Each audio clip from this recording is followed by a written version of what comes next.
December মাসে তো আমি ছিলাম বাংলাদেশে। আমি তখন সিলেটে ছিলাম। আমার শেষ রণাঙ্গনটা ছিল সিলেটে। কিন্তু আমার যুদ্ধটা শুরু হয়েছে তো অনেক আগে। আমি তো পাকিস্তান মিলিটারি একাডেমিতে ট্রেনিংরত ছিলাম মার্চ মাসে 1971 সালে, যখন হত্যাযজ্ঞ শুরু হয় বাঙালির উপরে পাকিস্তান আর্মি দ্বারা। তখন ট্রেনিংরত ছিল। আমি সেখান থেকে পালিয়ে আসি মে মাসে।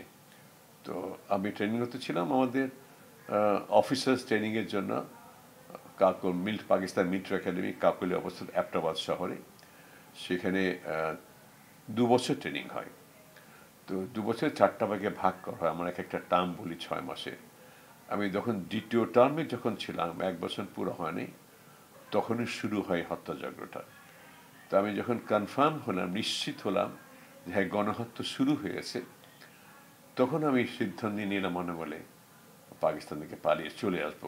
যে আর্মি, যে দেশের সেনাবাহিনী নিজের জনগণের উপরে হত্যাযজ্ঞ চালাতে পারে, সেই সেনাবাহিনীতে থাকা আমার জন্য অসম্ভব, অনৈতিক।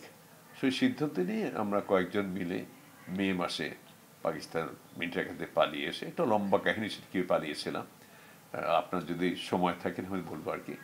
পালিয়ে এসে তারপরে যুদ্ধে অংশগ্রহণ করি। যেটা বলছিলাম, আমি পৌঁছতে পৌঁছতে আমাদের হয়তো মে মাসের শেষের দিকে আমরা স্বাধীনতার যুদ্ধে অংশগ্রহণ করি। ঢাকায় আসছিলাম, ঢাকা থেকে পায়ে হেঁটে আমরা আগরতলায় জয়েন করি। সেখানে জেড ফোর্স, যেটা শহীদ প্রেসিডেন্ট জিয়াউর নামে নামকরণ করা হয়েছিল, প্রথম বাংলাদেশের নিয়মিত বাহিনী একটা ব্রিগেড ছিল। সেই ব্রিগেডে 3টা ব্যাটালিয়ন ছিল, 1st Bengal, 3rd East Bengal, 8th East Bengal. 8th Bengal ট্রিটমেন্টে ছিল শহীদ প্রেসিডেন্ট জিয়াউর রহমানের নিজস্ব ব্যাটালিয়ন, যেই ব্যাটালিয়নটা প্রথম বিদ্রোহ ঘোষণা করেছিল 1971 সালে পাকিস্তানের বিরুদ্ধে। এবং তার উনি ওটা সেকেন্ড ইন কমান্ড ছিলেন। পরে হচ্ছে কমান্ডার চেঞ্জ ছিলেন, যাকে কমান্ডিং অফিসার বলা হয়, লেফটেন্যান্ট জানজুয়ার। উনি নিহত হওয়ার পরে প্রেসিডেন্ট জিয়া তখন হয়তো মেজর জিয়া উনি টেক ওভার করেন কমান্ডার হিসেবে। তো ওনার ব্যাটালিয়নেই আমি জয়েন করি এবং ওনার ব্যাটালিয়নে বেশিরভাগ যুদ্ধ করেছি। শেষের দিকে নভেম্বর মাসের দিকে মাঝামাঝি সময়, সেকেন্ড কি থার্ড উইকে, তখন আমাকে ইস্ট বেঙ্গল থেকে 1st ইস্ট বেঙ্গল, যেটার commanding officer colonel Ziauddin, lieutenant Ziauddin, ওনাকে ব্রিগেড কমান্ডার আমাকে ওখানে পাঠিয়ে দেয় ওই ব্যাটালিয়নের সাথে একটু রিএনফোর্স করার জন্য আমার কোম্পানি সহ। তো আপনার প্রশ্নের উত্তর দিতে হলে, আমি ডিসেম্বর মাসে 1st ইস্ট বেঙ্গলে ছিলাম, তাদের সাথে যুদ্ধ করেছি। আমার শেষের যুদ্ধ, লাস্ট দিন যুদ্ধ ছিল 15 ডিসেম্বর সিলেটের এমসি কলেজে উল্টো দিকে। আমরা এখান থেকে যুদ্ধ করেছিলাম একটা পাহাড়ের উপরে। পাকিস্তান একটা পোস্ট ছিল, তাদেরকে আমরা ধ্বংস করার জন্য এই যুদ্ধটা ধ্বংস করেছিলাম। তো সেই সময়, তার মানে আমার 15 তারিখে আমরা তখন সিলেটে ছিলাম যুদ্ধরত অবস্থায়। আমার ডিসেম্বরের দিকে যখন এগুলো, তখন তো আমরা অনেক দূর এগিয়ে গেছি। বিভিন্ন জায়গায় আমাদের সুফল বয়ে আসছে, আমরা যুদ্ধে জয় হচ্ছি। পাকিস্তান সেনা আস্তে আস্তে পিছনে হটছে, ওদের হতাহত অনেক বেশি হচ্ছে আমাদের তুলনায়। তো তখন আমরা মোটামুটি, তারপরে বিশ্বের বিভিন্ন জায়গা থেকে আমাদের প্রতি তার সমর্থন বাড়ছে। তখন আমরা মোটামুটি ডিসেম্বর নামের শেষের দিকে আমরা নিশ্চিত ছিলাম কিছু দিনের ব্যাপার, আমরা বিজয় হতে অবশ্যম্ভাবী, এটা আমরা নিশ্চিত ছিলাম। তো তখন আমরা আরো অনুপ্রাণিত হয়ে আরো সাহস নিয়ে আমরা যুদ্ধ করেছি আর কি আমরা। তো তখন সবকিছু প্রায় ঠিক হয়ে গেছে। যুদ্ধ কদিন হবে কবে, কিন্তু আমি ছিল খুব শিগগিরই হবে, এটা আমরা নিশ্চিত ছিলাম। তারপরে ধরেন যখন ডিসেম্বরের প্রথম দিকে, 3rd ডিসেম্বরে ইন্ডিয়ান সেনাবাহিনী তার যুদ্ধ ঘোষণা করলো পাকিস্তানের বিরুদ্ধে, তখন তো এটা তড়িৎ গতিতে বেড়ে গেল। যুদ্ধটা আরো বড় বৃহত্তর পরিসরে যুদ্ধ ঘোষণা হলো, তখন আরো এগিয়ে আসলো যুদ্ধের ফলাফলটা আর কি। বাট নভেম্বর শেষের দিকে আমরা নিশ্চিত ছিলাম আমাদের বিজয় অবশ্যম্ভাবী, এটা কেউ থামাতে পারবে। যে কোনো এই ধরনের যখন বিপ্লব সংগঠিত হয়, গণ অভ্যুত্থান যখন সংগঠিত হয়, সাধারণত সেই দেশের যারা সশস্ত্র বাহিনী থাকে তারই নেতৃত্ব দেয়। আমাদের ব্যাপারে এটা কোনো হচ্ছে ব্যতিক্রম ছিল না। আমাদের শুরু হয়েছিল চিটাগাংয়ে বিপ্লবটা, এবং যে রেজিমেন্টের প্রথম বিপ্লবী তার নাম হচ্ছে 8ম ইস্ট বেঙ্গল, যেটার নেতৃত্বে ছিলেন তখনকার মেজর জিয়া, পরে শহীদ প্রেসিডেন্ট জিয়াউর রহমান। উনি ওয়েস্ট বেঙ্গলের সেকেন্ড ইন কমান্ড ছিলেন, এবং এটা কমান্ডার ছিল পাকিস্তানি একজন অফিসার লেফটেন্যান্ট কর্নেল জাঞ্জুলা উনি নিহত হয় এবং তারপর প্রেসিডেন্ট জিয়া বা মেজর জিয়া তখন টেক ওভার করেন। তো ওই কাহিনী তো আপনারা অনেক দেশবাসী জানি কি হয়েছে, ওনাকে পাঠানো হয়েছে অস্ত্র জাহাজ থেকে খালাস করে নিয়ে আসার জন্য। তখন উনি জানতেন না দেশের কি অবস্থা। যখন কিছু অফিসার গিয়ে ওনাকে বললো যে হত্যার যুগ শুরু হয়েছে, বাঙালিদের হত্যা শুরু হয়েছে, গণহত্যা, তখন আমরা কি করব? তখনই ওই যে সে ঐতিহাসিক ওনার যে বাক্যটা উচ্চারণ করলেন, উই রিভোল্ট, মানে আমরা এখন অভ্যুত্থান সংগঠন করবো আমরা আর কি, আমরা এখন পাকিস্তান আর্মির সাথে আমরা এখন নাই। তো ওনার এই কথাটা বাণীটা যখন উচ্চারিত হলো, যখন যেটা আমি আপনাকে বলি এই কথাটা, এবং পরবর্তীতে উনি স্বাধীনতা যেটা ঘোষণা করেছেন কালুঘাট থেকে, ওটা প্রথম অবস্থায় আমরা শুনতে পারিনি আমি যখন পাকিস্তান মিটাকে গেছিলাম। পরবর্তী লুকিয়ে বিভিন্ন চোখে বিবিসি থেকে আমরা লুকিয়ে লুকিয়ে শুনতাম। ওনার বাণীটা যখন শুনলাম আমি, স্বাধীনতার ঘোষণাটা, তখন আমার মনে আরো হইতেছে এটা শক্তি সঞ্চয় হলো। আমি যে এখন আর প্রশ্নে ওঠে না, ওটাই আমাকে উদ্বুদ্ধ করেছিল পালিয়ে আসার জন্য। তো আপনার প্রশ্নের গোড়াতে চলে যাই, কিভাবে সম্পৃক্ত হলো। যখন আর্মি যখন রিভোল্ট করলো, তার সাথে তখনকার আমার সাথে ইপিআর, ইস্ট পাকিস্তান রাইফেল ছিল, এটা পরবর্তী বিডিআর, এখন হচ্ছে বাংলাদেশ বর্ডার গার্ড হয়েছে। তো ইপিআর তার সাথে যোগ দিল, এটা শোনার পর পুলিশ যোগ দিল, এরা সব হইতেছে আর্মড অর্গানাইজেশন, ডিসিপ্লিন তাকে বলা হয়। তো এরা যখন করে তখন সাধারণ মানুষ সাহস পেল। এটা স্বাভাবিক, সাধারণ মানুষের তো অস্ত্র নাই, তাদের সেই সব সংগঠন নেই। এখন সেনাবাহিনী, অন্যান্য সশস্ত্র বাহিনী যারা আছে, পুলিশ, এরা সংগঠিত ডিসিপ্লিন, এরা ট্রেনিং প্রাপ্ত, প্রশিক্ষণ প্রাপ্ত। এরা যখন সম্মুখে গেছে তখন জনগণ তৈরি ছিল। তো এরা এখন ছুটছিল যে কিভাবে আমরা আঁকবো। তারা যখন নেতৃত্ব দিল তখন সমস্ত জন একত্র হলো। প্রথম এসে হইতেছে সাধারণ মানুষ, বিশেষ করে ছাত্র জনতা, তরুণ, তারা এসে জয়েন করেছে। পরবর্তী কৃষক, শ্রমিক, সব স্তরের মানুষ জয়েন করেছে আর কি। পলিটিক্যাল পার্টিতে লোকজন ছিল, তার বিশেষ করে তরুণ প্রজন্মে যারা ছিল তারাই বেশি জয়েন করেছে। আপনি জানেন বাংলাদেশে তখন মুক্তিযুদ্ধের মধ্যে দুটো অংশ, একটা নিয়মিত, একটা অনিয়মিত বাহিনী। নিয়মিত বলতে তারা অলরেডি আর্মিতে ছিল বা যারা হইতেছে সশস্ত্র বাহিনী ছিল তারা। অনিয়মিত বাহিনী ছিল যারা হচ্ছে মুক্তিযুদ্ধে যারা জয়েন করছে সিভিলিয়ানরা, তারা জয়েন করছে, তারা তো কোনো ট্রেনিং বেতন পায়নি, তাদেরকে ট্রেনিং দেওয়া হয়, তারপরে জয়েন করেছে। তো প্রথম অবস্থায় তরুণীরা জয়েন করেছে। তরুণরা জয়েন করেছে, বেশিরভাগ ক্ষেত্রে তারা আমাদেরকে স্বাস্থ্য সেবাটা দিয়েছে। অনেক মেয়েরা মা বোনরা এখানে গিয়েছে, ক্রস করেছে, তারা স্বাধীন বাংলা বেতার করতে গান গিয়েছে, তেমন অনুপ্রেরণা দিয়েছে। পরবর্তীতে অবশ্য অন্য মানুষ এসে, কৃষক, শ্রমিক, খিটা খাওয়ার লোক, তারা এসে, বয়স যেন তারা অনেকে চলে আসে। সবই যে তরুণ ছিল না, তবে বেশিরভাগ ছিল তরুণ বয়সে। স্বাভাবিক, তাদের তখন রক্ত গরম, তাদের ভয় ভীতি কম থাকে, তাদের সেই হতেছে স্পিরিটটা অনেক বেশি কাজ করে তারা। তো সেই জন্যই তারা জয়েন করেছে। এইভাবেই আস্তে আস্তে বেড়ে যায় আমাদের সংখ্যা মুক্তিযুদ্ধে। আমি পলিটিক্স সম্বন্ধে খুব বেশি আমি সম্পৃক্ত ছিলাম না, কারণ আমি ক্লাস 7-এই ক্যাডেট কলেজে ছিলাম। আমাদেরকে মিলিটারি ধাঁচে আমাদেরকে ট্রেনিং দেওয়া হতো আর কি। তবে খোঁজখবর রাখতাম, একদম সচেতন নাগরিক খোঁজখবর রাখতাম। আমাদের সমস্যাটা হচ্ছে কি, আমরা ইতিহাসটা বিকৃত করতে খুব বেশি পারদর্শী বাঙালিরা। সত্য কথাটা অনেক পরে জানা যায়, কিন্তু আমি সবসময় আমার ব্যক্তিগত কথা, সত্যকে সত্য বলা উচিত, মিথ্যাকে মিথ্যা বলে, কালোকে কালো, সাদাকে সাদা বলা উচিত। এই কথা সত্যই 1970 পর্যন্ত 69 গণঅভ্যুত্থান পলিটিক্যাল পার্টি লিডারশিপ দিয়েছে, মূলত আওয়ামী লীগ দিয়েছে। একথা সত্য, শেখ মুজিবুর রহমান, আমরা তখন তাকে বঙ্গবন্ধু শেখ মুজিবুর বলেছি, ওনার নেতৃত্বটা ছিল, ওনার অবদান অনস্বীকার্য। ওনার বক্তৃতায়, ওনার আন্দোলনে, ওনার ত্যাগে আমরা উদ্বুদ্ধ হয়েছে, এর মধ্যে কোনো মিথ্যা নেই। এবং উদ্বুদ্ধ হয়ে তারপর মানুষ ঝাঁপিয়ে পড়ে কখন, যখন শহীদ প্রেসিডেন্ট যখন স্বাধীনতা ঘোষণা দেয়। কিন্তু পরবর্তীতে যেটা হয়, স্বাধীনতা যুদ্ধ শুরু হওয়ার পরে, আমি কারো প্রতি আমি কোনো বিরূপ মন্তব্য করতে চাই না, পলিটিক্যাল পার্টির লোকজনরা আছে কিছু, আমার প্রশ্ন করতে ইচ্ছে করে পলিটিক্যাল রাজনীতিদেরকে, কজন এদের মধ্যে সম্মুখ স্বরে যুদ্ধ করেছেন, হাতে গোনা, খুব পাওয়া যাবে না আর কি। যেই জন্য অনেকে প্রশ্ন করেছেন, এমনকি আমাদের ডক্টর কামাল হোসেন একটা প্রশ্ন করেছিলেন যে বাংলাদেশে বীরশ্রেষ্ঠ হয়েছে 7 জন, বীরোত্তম হয়েছে বেশ কিছুজন, বীর প্রতীক বীর প্রতীক অনেক কজন আওয়ামী লীগের হইতেছে এই পদক প্রাপ্ত আছে, খুবই কম, হাতে গোনা কয়েকজন হবে আর কি। পলিটিক্যাল পার্টির মধ্যে কম আছে, তারা গিয়েছেও পারে, তাদের আমরা নেতৃত্ব দিয়েছে, কিন্তু সমরের সম্মুখে যুদ্ধ করতে লোকজন আমি খুব বেশি এটা পাইনি। শুধু তাদের নেতৃত্ব একসময়, কিন্তু যুদ্ধকালীন সময়ে উপর লেভেল যারা আছে তাদের অবশ্য লিডারশিপ ছিল, সৈয়দ নজরুল ইসলাম, তাজউদ্দিন আহমেদ, ওরা যারা তার মৃত্যু, তাদেরকে আমরা আশা করি না আমার সাথে যুদ্ধকে সামনে যুদ্ধ করবে। নিচের স্তরে যারা ছিল, পলিটিক্যালি যারা হচ্ছে ইনভলভ ছিল রাজনৈতিকভাবে, তাদের যুদ্ধের সম্পৃক্ততা আমি খুব বেশি একটা দেখি নাই। এটা হলো একটা কথা। তারপর যেটা হচ্ছে যুদ্ধকালীন সময়ে আমরা যতটুকু জানি পলিটিক্যাল পার্টির লোকরা ম্যাক্সিমাম লোকগুলি হচ্ছে শহরই ছিল, কলকাতায় ছিল আর কি। তার মধ্যে খুব কম লোকই হচ্ছে স্বইচ্ছায় যুদ্ধে অংশগ্রহণ করতে গিয়েছে। তো এই যেন একটু দুঃখজনক, যে জন্য আমাদের যে ত্যাগগুলো, মুক্তিযুদ্ধ যারা শহীদ হয়েছে, যারা আহত হয়েছে, মা বোন যারা ধর্ষিত, অনেকে মারা গিয়েছে, এই ব্যথাগুলো অনুভব করা তাদের শক্তিটা কম।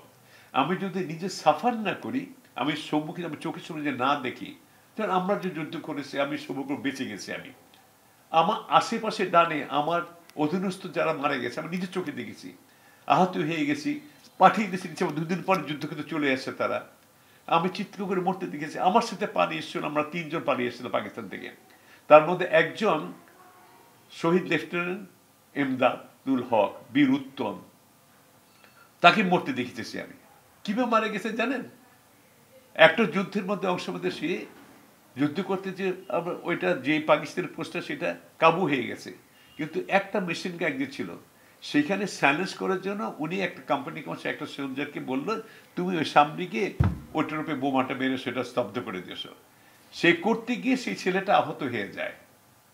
তো আহত সৈনিকটিকে আনার জন্য সে অগ্রসর, তখন ট্রুসে বলে, স্যার আপনি গেলে আমাদের কমান্ড করবে কে? বলে মৃত্যুর কথা চিন্তা করলে কখনো যুদ্ধ করা যায় না। সে নিজে গেছে, নিজে গিয়ে ওই বডিটা রিকভার করে সে পথের মধ্যে সে আহত, সে মারা গেল, সে আসতে পর্যন্ত মারা গেছে। এই যে সিনগুলো আমরা দেখেছি আমরা যুদ্ধে, আমরা এখানে কোনো ব্র্যাগিং করতে চাই না যে আমরা কিছু করেছি, আল্লাহ আমাকে সৌভাগ্য সুযোগ যে আমরা করেছি, কিন্তু এই যে অভিজ্ঞতাটা, ডানে ভয়ে মরতে যাওয়া, আহত হওয়া, চিৎকার করে কান্না কটা, এগুলো তো তারা অনেকে দেখে নেই। সুতরাং যুদ্ধে যে যে অভিব্যক্তির যে অভিজ্ঞতাটা, যে মর্মবেদনা, যে যন্ত্রণাটা, এটা অনুভব না করলে মানুষের কষ্টটা বোঝা যায় না। তো সেই জন্য আমার মনে হয় তারা অনেক ব্যর্থ হয়েছে সেদিকটা পলিটিক্যাল লিডার, আমার মনে হয় আর কি। তাদের কৃতিত্ব দিয়ে তার নেতৃত্ব দিয়েছে, আন্দোলনের তার নেতৃত্ব দিয়েছে, কিন্তু যুদ্ধকালীন সময় তোমার অবদান আমি খুব বেশি একটা বেশি দেখি না, এক্সেপ্ট যারা উপরের লেভেলে সরকার পরিচালনা করেছে, যাদের কথা আমি বললাম সিনিয়র লেভেলে যারা, অবশ্যই তাদেরকে আমরা এক্সপেক্ট করেছি যুদ্ধকে এসে যুদ্ধ করবে, তাদের নেতৃত্ব ছিল, অবশ্যই ছিল। আমাদের কমান্ডার ছিলেন ওসমানী ছিলেন, উনি সবার ক্ষেত্রে বিভিন্ন জায়গায় গিয়েছেন, আমাদের সাথে কথা বলেছেন, যুদ্ধে গিয়ে লোকদের সাথে কথা। আমার কমান্ডার যে ছিলেন, আমার লিমিটেড গার্ড লেফটেন্যান্ট কর্নেল আমিন ব্রিগেডিয়ার হচ্ছে বীর উত্তম, উনি তো কখনো পিছনে থাকতেন না, জেনারেল জিও কোনো ব্যাটেলিয়ন পিছনে থাকতেন না। আমি সত্যি বলছি, আমি পূজন করি না, কারণ মানুষ পূজনীয় নয়, ওনাকে প্রত্যেকটা দিন পুলিশের সবসময় যুদ্ধের সময় সমর্থন দিতেন। আর তাকে পরবর্তী বলা হয়েছে কোথাকার অক্ষত মেজের, সেই রাজাকার লেগে পাকিস্তানের যুদ্ধ পেতেছে। তো এই যে বিকৃতিটা, এটা আমার কাছে ভালো লাগে না। শেখ মুজিবের, বঙ্গবন্ধু বলেন, যে বলেন, তার অবদান অনস্বীকার্য, কিন্তু যে ভুল বুঝে যে করছে তাদের স্বীকার করতে হবে, কারণ ইতিহাস না, ইতিহাসে বেশি বিকৃত করা যায়। আর আমাদের পরবর্তী প্রজন্ম যারা নতুন পরবর্তী, তাদের সত্যি কথা জানতে হবে তো আমাদের। আমরা বিকৃত কেন করব? এটা তো আমার জন্য একটা অপরাধ করে যাচ্ছি।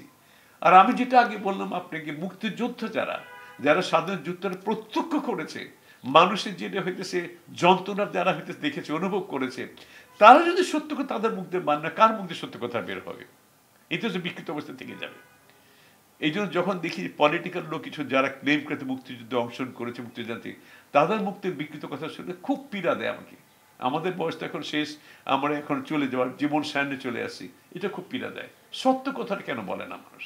আমাদের সাথে যারা মুক্তিযোদ্ধা অনেকে ছিল, ম্যাক্সিমাম ছিল হইতেছে 2-1 জন ছাড়া, নিয়মিত বাইরে যায়, বাকি সবই ছিল ছাত্র যারা ছিল, আমার বন্ধু বান্ধব যারা যুদ্ধে, তাদের বেশিরভাগই হইতেছে ইন্ডিয়াতে একটা ট্রেনিং এর সেন্টার খোলা হয়েছিল, মূর্তি বলে একটা জায়গায়, সেইখানে ট্রেনিং তাদেরকে 2 মাস 3 মাস করে ট্রেনিং দিয়ে তারপর কমিশন প্রাপ্ত করা হয়। তো আমি যেহেতু পুরো কমিশন অফিসার হিসেবে আসি নাই, প্রশিক্ষণ তো চলে আসছি, আমাকে পাঠানোর কথা ছিল। তো শহীদ প্রেসিডেন্ট জিয়া রহমান তিনি জেট ফোর্সের কমান্ডার ছিলেন, উনি আমাকে পাঠান নাই। আমাদের সবাদরি ছিল জেনারেল সোয়ানি কয়েকবার এসেছেন আমার জেট ফোর্স জেট করতে, আমাকে দেখেই বলতে তুমি ট্রেনিংয়ে চল। কমান্ডার বলছে যে ওকে ট্রেনিংয়ে পাঠাও। তো উনি চলে গেছেন। আমি স্যার মতো তো জেনারেল সোয়ানি বলে গেছেন পাঠানোর জন্য, মানে তোমার পাঠানোর দরকার নেই, আমি উনিকে বুঝবো।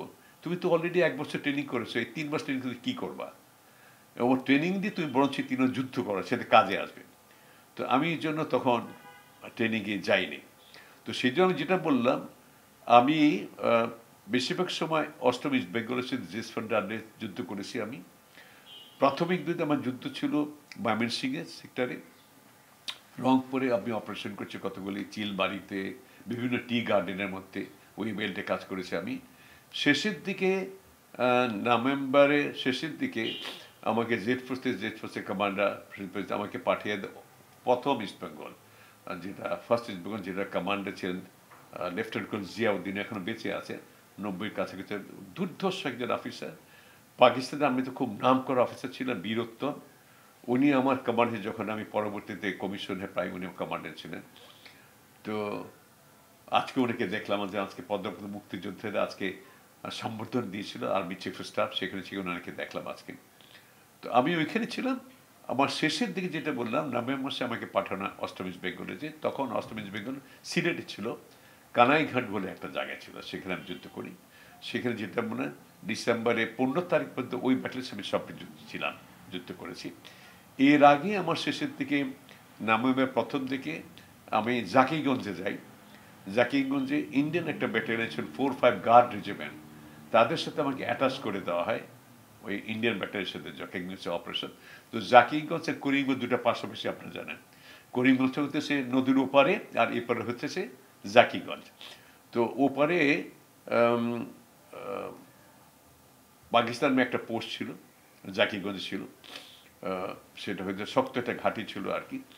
তো সরি, হ্যাঁ, তো আমরা এই পারে ছিলাম।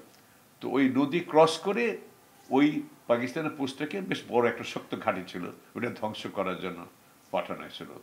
আমাকে একটা অপারেশন দিয়েছিল, নদীটা পার হয়ে আমরা এটা বলি কাট আউট করে পিছন দিকে ওদেরকে আমরা তাদের যাওয়ার পথটা বন্ধ করে দিব, আর সমুদ্র দিক থেকে ইন্ডিয়ান আর্মিটা তারা অ্যাটাক করবে। সেই অপারেশনটা আমাদের খুব, এটা একটা প্রচণ্ড একটা সংঘাতময় একটা অপারেশন ছিল, অনেক হানি হয়েছে, কিন্তু শেষ পর্যন্ত মিত্র বাহিনী আমাদের সাথে আমরা জয়লাভ করি আর কি। তো এইটা ছিল আমার একটা অপারেশন, সেটা অনেক হতাহত হয়। আর শেষের দিকে বললাম আমি কানাইঘাটে যেটা ছিলাম, সেখানে আমাকে ডাক হয়েছিল। ওইখান থেকে আমাদের বলা হলো যে সিলেটে এমসি কলেজে একটু উঁচু জায়গা, পাহাড়ি এলাকা, সেখানে পাকিস্তানের একটা ক্যাম্প আছে, একটা পোস্ট আছে, সেটাকে ধ্বংস করতে দেওয়া হবে। তো আমি গেলাম ফার্স্ট বেঙ্গলের সাথে। আমার সাথে তখন একই সাথে একই ফ্রন্টের মধ্যে যুদ্ধে অংশগ্রহণ ছিল। আমার বাম পাশে ছিল মেজর হাফিজ বীর বিক্রম, আমার ডান পাশে ছিল মেজর ওয়াকার বীর প্রতীক, ও আমার বন্ধু। মেজর হাফিজ আমার সিনিয়র, উনি আমার ইনস্ট্রাক্টর ছিলেন, অসম দুর্ধর্ষী একজন মুক্তিযোদ্ধা। ওয়াকারও আমার বন্ধু, অত্যন্ত সাহসী মুক্তিযোদ্ধা। তো আমরা তিনজন এখানে ছিলাম। তো আমরা যখন যুদ্ধটা করছিলাম, গোলাগুলি হচ্ছে দুই পক্ষের থেকে, শেষ পর্যায়ে তারা যখন প্রায় পরাজয়, তখনই আমরা খবর পেলাম, আমাদের পিছন থেকে কমান্ডার কর্নেল জিয়াউদ্দিন খবর দিলেন, এখন পাকিস্তান আমি সারেন্ডার করেছে, আমাদের বিজয় হয়ে গেছে, এখন আর যুদ্ধ করার প্রয়োজন নেই। ওইখান থেকে চলে গেলে 16ই ডিসেম্বর ভোরবেলা আমরা সিলেটের পথে রওনা দিলাম। সিলেটের রাস্তা দিয়ে আমরা হেঁটে গেলাম প্যারেড করে, পুরো ব্যাটালিয়ন নিয়ে এয়ারপোর্টে গেলাম। তো ওই যে যখন একটা দৃশ্য আজকে আপনাকে বলি, অভূতপূর্ব দৃশ্য, আমার জীবনের শেষ মুহূর্ত পর্যন্ত আমি কোনোদিন ভুলবো না। রাস্তাতে আমি হেঁটে যাচ্ছি, আমাদের সবার হাতে রাইফেল, মাথায় হেলমেট, জুতা পরা, বিধ্বস্ত অবস্থায় আমরা আর কি আছি। কোনোদিন কয়েকদিন খাওয়া হয়নি ঠিক মতো, রাতের পর রাত হাঁটছি, যুদ্ধ করছি, রাত্রিবেলা বিশ্রাম হয় না, এই অবস্থায় আমরা বৃদ্ধ অবস্থায় হেঁটে যাচ্ছি, কিন্তু উৎফুল্ল, মনটা প্রচণ্ড মনে করে দেশ স্বাধীন হয়েছে। যেটা আপনাকে বলতে চেয়েছে, মানুষের যে স্বতঃস্ফূর্ত যে ভালোবাসা, মানুষের যে আলিঙ্গন, যেটা রাতে খাচ্ছি, রাস্তাঘাটে দুপাশে থেকে লোকজন এসে আমাদেরকে আলিঙ্গন করছে, গালি চুমা নিচ্ছে, খাওয়া দিচ্ছে, মালা জড়িয়ে দিচ্ছে। উপরে বিল্ডিং এ দুপাশে দালান থেকে মা বোনেরা ফুলের পাপড়িও ছিঁড়ে দিচ্ছে আমাদেরকে, আর বলতেছে জয় বাংলা জয়। তখন তো জয় বাংলা স্লোগান ছিল আর কি, দেশ স্বাধীন হয়েছে। একটা অভূতপূর্ব দৃশ্য। জীবনে এর চেয়ে বড় পার কিছু হতে পারে না। মানুষের ভালোবাসা, দেশ স্বাধীন হয়েছে, মুক্ত হয়েছে দেশে, এই অনুভূতিটা এবং মানুষের ভালোবাসাটা যারা প্রত্যক্ষ করছে তারা বলে জীবনে এর চেয়ে বড় শহরে ঘটে হতে পারে না আর কি। ওইখান থেকে আমরা সিলেটে গেলাম, ওইখানে তারপর ডিসপ্যাচের বিপরীত থেকে। এই দুটা হচ্ছে আমাদের একটা আমার স্মরণীয় একটা যুদ্ধ ব্যাটল। আরেকটা যেটা আপনাকে আমি মনে করে বলা হচ্ছে, যদি আপনার সম্য হয় আপনার রাখবেন, সেটা হচ্ছে আমরা তো প্রথম দিকে প্রাথমিক অবস্থায় গেরিলা যুদ্ধ করতাম আমরা, নিয়মিত বাহিনী হলেও আমাদের শক্তি প্রশিক্ষণটা সেরকম সংগঠিত হয়ে ওঠেনি। তো আমাদের প্রথম একটা রেগুলার একটা হয়তো অপারেশন যেটা হলো, যেটা কনভেনশনাল ওয়ারফেয়ার যেটা বলে, আগে তো আমরা হিটার না 70 একটা পোস্টে ধ্বংস করে পালিয়ে যেতাম, চলে যেতাম। কিন্তু পরবর্তীতে আমরা না কোনো ধ্বংস, আমরা এগিয়ে যাবো, সামনের দিকে যাবো, অকুপাই দ্য এরিয়া। এটা প্রথম আমাদের ব্যাটালিয়ন 8 ইস্ট বেঙ্গল থেকে নকশিগুড় একটা বিওপি ছিল, বর্ডার আউটপোস্ট, পাকিস্তান অনেক কঠিন ছিল, ময়মনসিংহে আমরা সেটার উপরে অপারেশন করতে যাবো। এটা আমার প্রথম আমাদের অপারেশন ছিল, তো 8 ইস্ট বেঙ্গলে। তো সেটাতে ওই অপারেশনের মধ্যে আমি একটা কমান্ডার ছিল, একটা কোম্পানি, আমার সাথে ছিল মেজর জেনারেল আমিন আহমেদ চৌধুরী বীর বিক্রম। উনি সব মারা গেছেন বছর কয়েক আগে, 4-5 বছর আগে ইন্তেকাল করেছে হঠাৎ হার্ট অ্যাটাকে। তো আমরা দুটো অপারেশন করেছিলাম। তো আমরা যেটা নিয়ম হয় যুদ্ধ করতে, যেখানে যে অপারেশনটা করে তার আগের দিন আমরা রিকগনাইসেস করি, ওই এলাকাটা আমরা অবজার্ভ করি, পরীক্ষা করে দেখি শক্তির অবস্থা কিরকম, শত্রু অবস্থায় কম, কি ওদের অস্ত্র আছে, গোলাবারুদ কি আছে দেখে সেইভাবে আমরা তৈরি হই ওটা ধ্বংস করার জন্য। আগের দিন আমরা সব করেছি, আমরা অ্যাসেসমেন্ট করে গেছি। পরের দিন যখন আমরা অপারেশন করতে আমরা যখন অগ্রসর হলো, তখন আমরা টের পেলাম যে শত্রু অনেক গুণ বৃদ্ধি পেয়ে গেছে। তার মানে হচ্ছে ওরা টের পেয়ে গেছে আমরা অপারেশন করব, অনেক গুণ বৃদ্ধি করেছে না। এক, আরেকটা দুঃখজনক ঘটনা ঘটেছে, আমি ঠিক জানি না এটা হইতেছে তাদের কি ইচ্ছাকৃত অনিচ্ছাকৃত ভুল জানি না। আমাদের এই অপারেশনের মধ্যে একটা প্ল্যান ছিল যে ইন্ডিয়ান আর্টিলারি, আমাদের নিজস্ব কোনো আর্টিলারি ছিল না, তো ইন্ডিয়ান আর্টিলারি গোলন্দাজ বাহিনী যেটাকে বলা হয়, ওরা আমাদেরকে সাপোর্টটা দেবে আগে।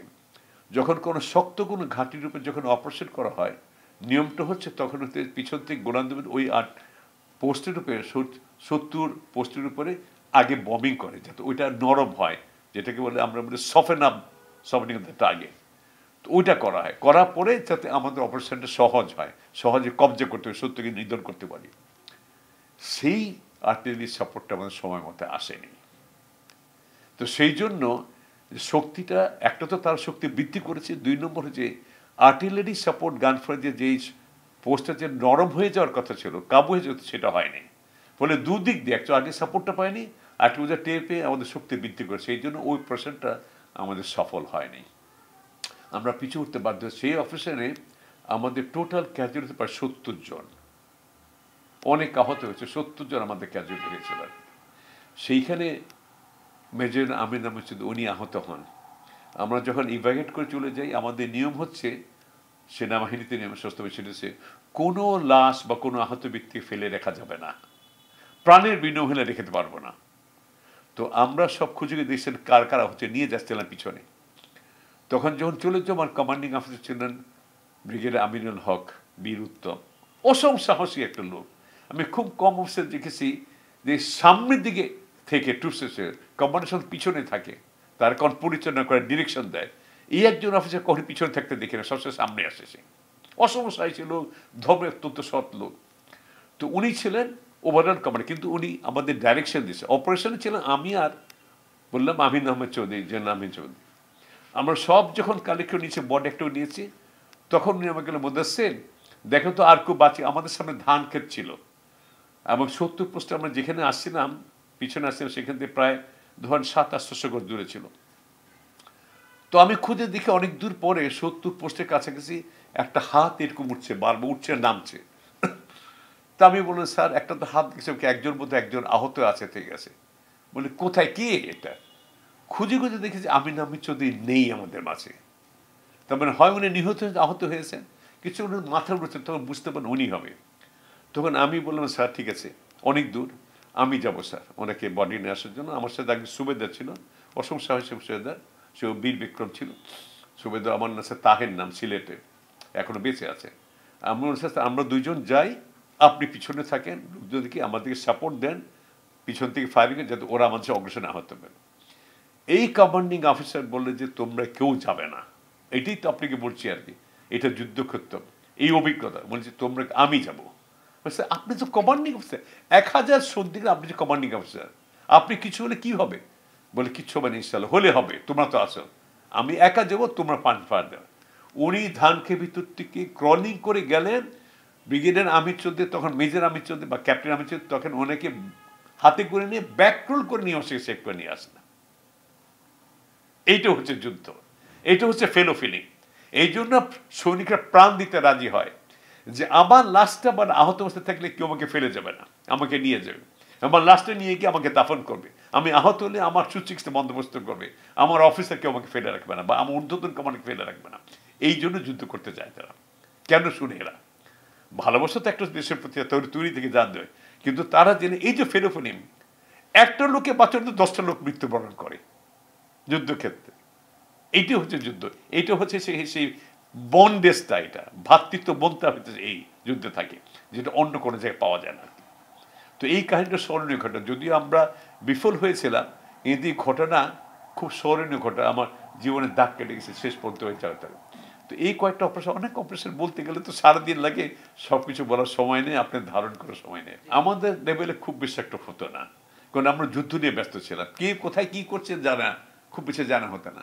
মাঝে মধ্যে যখন ব্রিফিং হয় আমাদের, একটা গ্যাপ দিয়ে বিভিন্ন অপারেশন, কোন অপারেশনে কি হলো, সেকশন কি ফেল হলো, আমাদের সফলতা কি হলো, ব্যর্থতা কী কী কারণে হলো, যাতে পরবর্তী অপারেশনগুলি আমরা রেকটিফাই করতে পারি, তখন আমরা জানতে পাই।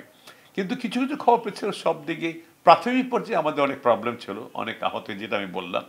আমাদের 3টা ব্যাটালিয়ন 3টা অপারেশন করেছিল, 3টা অপারেশনের মধ্যে আমাদের ক্যাজুয়ালিটি হয়েছে। পরবর্তী যখন ফার্দার অপারেশন, তখন আস্তে আস্তে আমরা সাকসেস রেটটা পাচ্ছি, কারণ আমরা ভুলগুলি সংশোধন করতে শিখেছি আর কি। তো বিজয় আসছিল, শত্রু যে পিছু হাঁটা শুরু করেছে শেষের দিকে, যেটা আমি বললাম নভেম্বর মাস থেকে বা অক্টোবর শেষের থেকে, তখন আমার খবরগুলি পাচ্ছিলাম আমরা, কারণ আমাদের সাথে নিয়মিত বাহিনী ছিল, আমার 3টা ব্যাটালিয়ন নিয়মিত আর্মিদেরকে নিয়ে, বাকিগুলো তো সত্যি অনিয়মিত বাহিনী, সেগুলো সেক্টর ফোর্স যেগুলো বলা হয় আর কি, সেইগুলো তো সিভিলিয়ানদের পরে তারা ট্রেনিং পথে যুদ্ধ করেছে। তো বিজয়ের খবর প্রতিদিন আসছিল, আমরা টের পাচ্ছিলাম যে আমরা এগিয়ে যাচ্ছি। হতাশ হওয়ার কোনো সময় আমরা হতাশ হইনি, কখনো না। মানুষ মারা গেছে, আহত হয়েছে, হতাশার শব্দটা কোনে আমরা টের পাইনি, কারণ মানুষ এত বেশি উদ্বুদ্ধ ছিল, এই দেশকে স্বাধীন করে ছাড়বই আমরা। একটা দেশ জাতি যখন প্রাণ দিতে প্রস্তুত থাকে, তার মধ্যে কি যুদ্ধ করবে কে?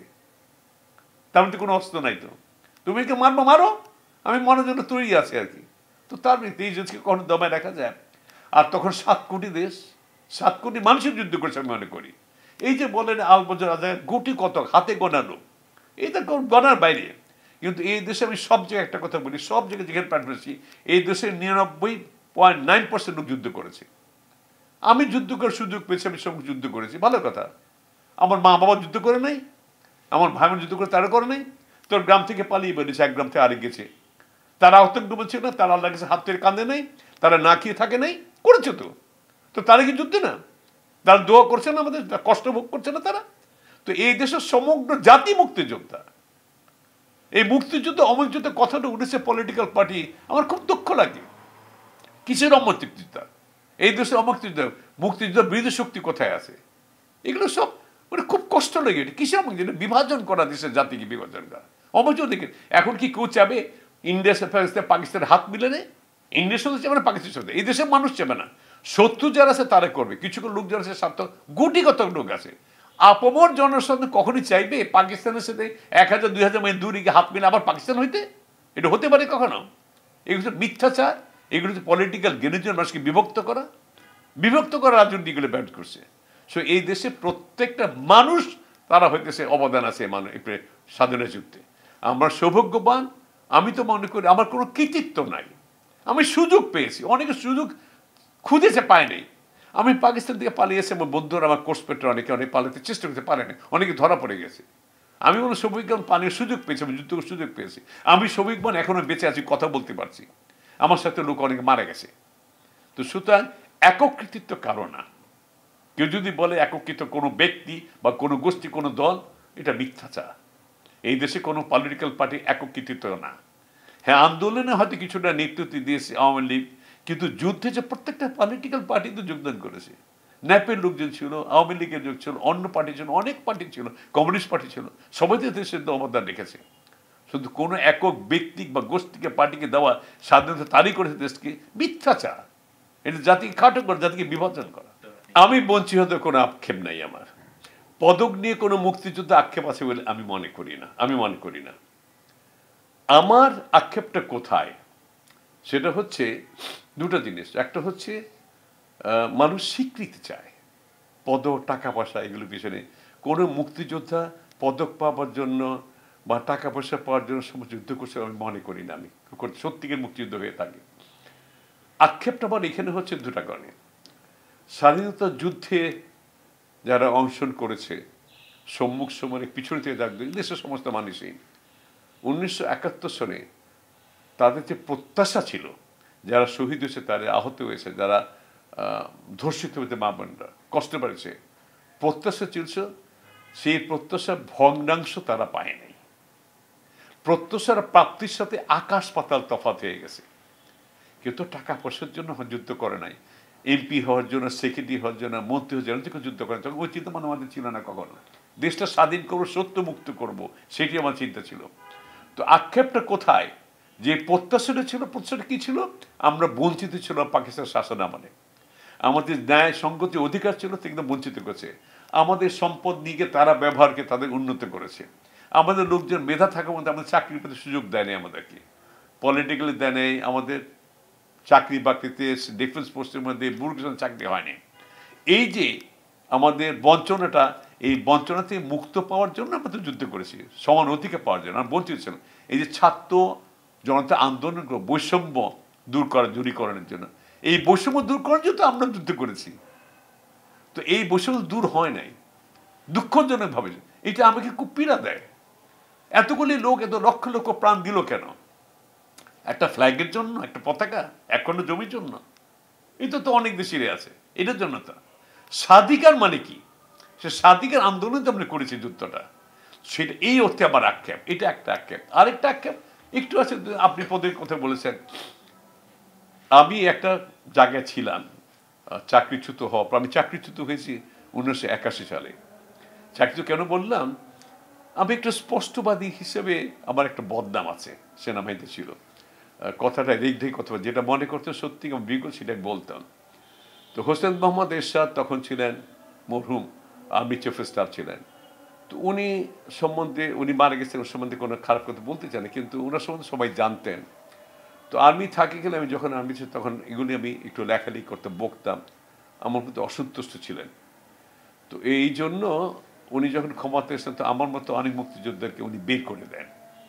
তো আমাকেও তার মধ্যে চলে যায়। আমি 1961 সালে প্রেসিডেন্ট জিয়া রহমান আস্তে হত্যা হওয়ার পরেই আমাকে হোসেন মোরশেদ বের করে দেয়।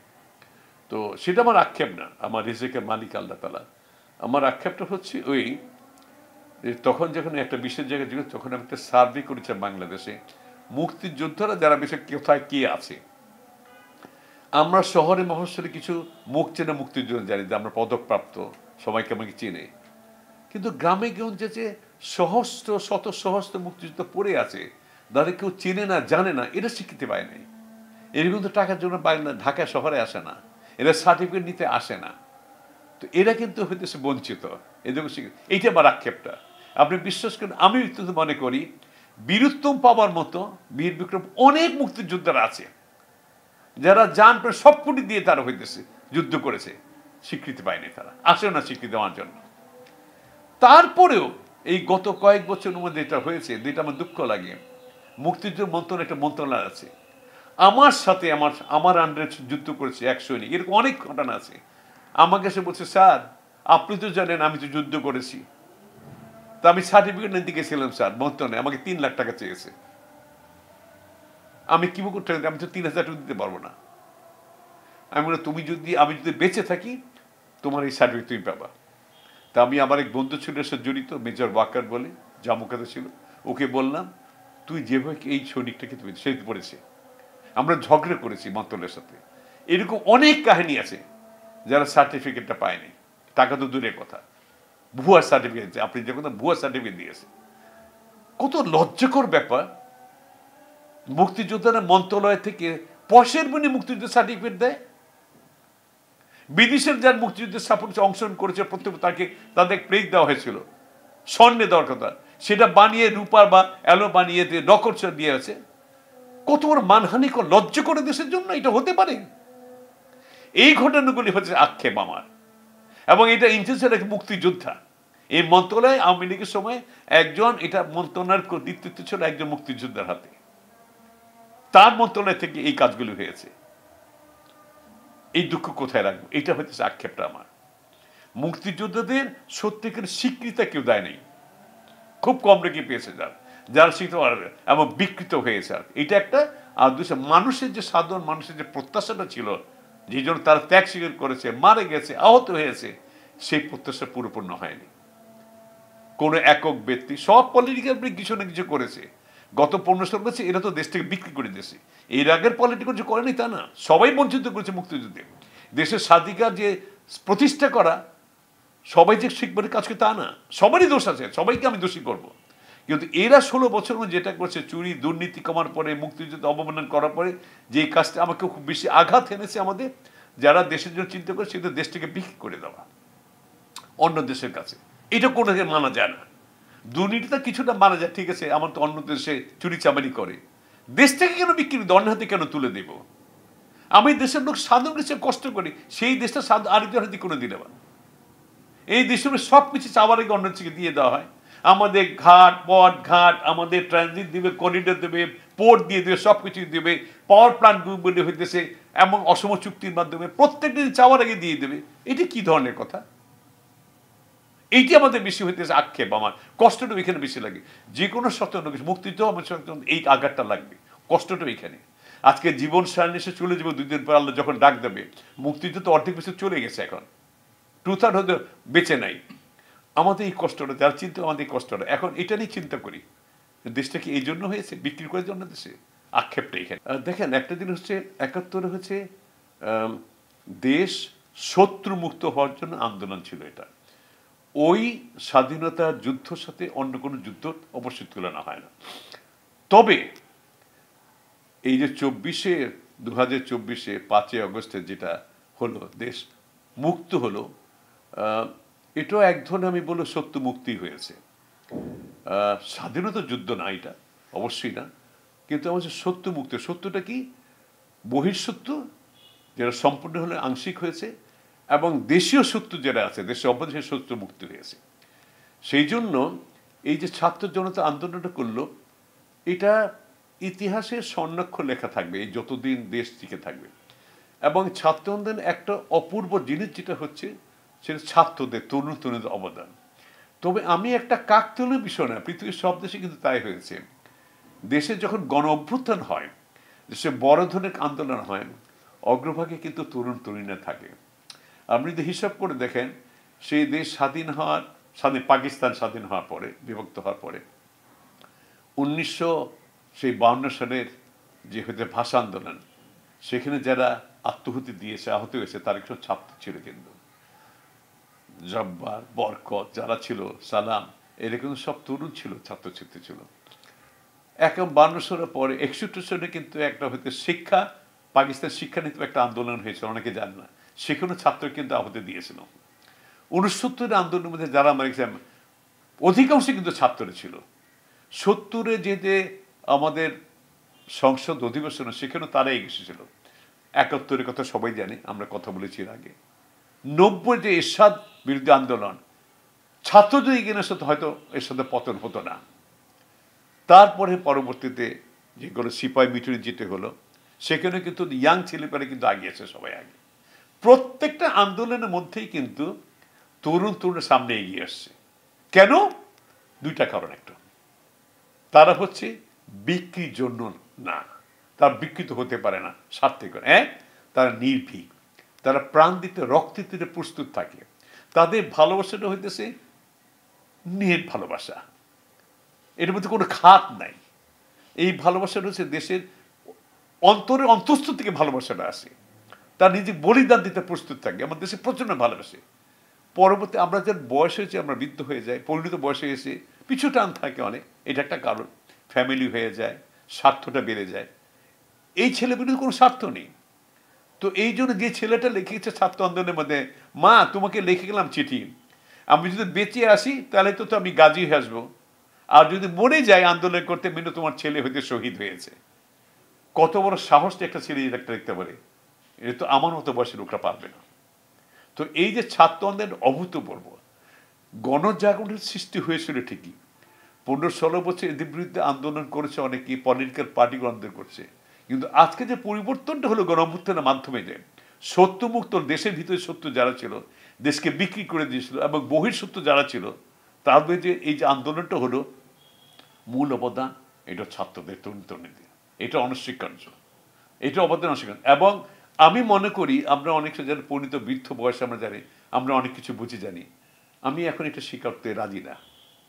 কারণ আমাদের আজকের প্রজন্মের ছেলেপেলা যারা আছে, তরুণ যারা স্কুল কলেজ ছাত্রবেলা যারা আছে, আমাদের অনেক ক্ষেত্রে অনেক বেশি ভালো জানে। কারণ দুনিয়ার অনেক বেশি ধারা ছিল, আমরা দুনিয়াকে এত জানতাম না, চিনতাম না। টেকনোলজি কারণে, যেটা ডক্টর নিজে বলছে যে আজকালকে ছেলেপেলা খুব বেশি পাওয়ারফুল। কেন পাওয়ারফুল? তাদের বুদ্ধি যে সবসময় আমাদের কাছে তা না, তাদের একটা অস্ত্র আছে, সে হচ্ছে টেকনোলজি।